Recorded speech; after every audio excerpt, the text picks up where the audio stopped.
एक धक्कादायक घटना समोर आली असून यात प्रेयसीने लग्नाला नकार दिल्याने प्रियकराने अतिशय धक्कादायक कृत्य केलं. त्याने गरम लोखंडी रॉडने मुलीच्या गालावर आपलं नाव लिहिलं. या प्रकरणी तरुणीने पोलीस ठाण्यात जाऊन तक्रार केली, मात्र तिची तक्रार ऐकून घेण्यात आली नाही. त्यानंतर तिने एसपींकडे मदतीची विनंती केली. ही घटना उत्तर प्रदेशच्या लखीमपूर खीरी जिल्ह्यातील आहे. दोरहारा पोलीस ठाण्याच्या हद्दीत राहणाऱ्या एका तरुणीने प्रियकराशी लग्न करण्यास नकार दिला. त्यामुळे अमन हुसेन नावाच्या प्रियकराने तरुणीच्या दोन्ही गालांवर गरम लोखंडी रॉडने त्याचं नाव लिहिलं.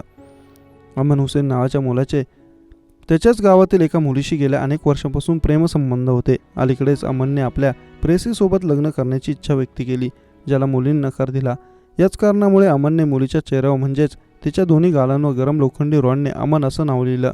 तरुणीने ही तक्रार तिच्या जवळच्या पोलीस ठाण्यात नेली, मात्र अमन हुसेन हा प्रभावशाली व्यक्ती असल्याने पोलीस ठाण्यात कोणीही तिचं ऐकलं नाही. त्यानंतर पीडित मुलीने जिल्हा मुख्यालय गाठून वरिष्ठ पोलीस अधिकाऱ्यांकडे तक्रार दाखल केली.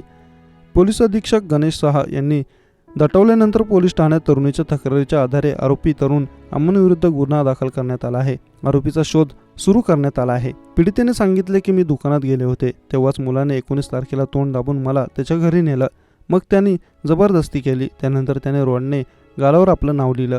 त्याची बहीण आणि आई यांनी मला पकडून ठेवलं होतं. मी ओरडत होते, पण मला वाचवायला कोणी आलं नाही. मला न्याय हवा आहे, अशी मागणी तरुणीने केली आहे.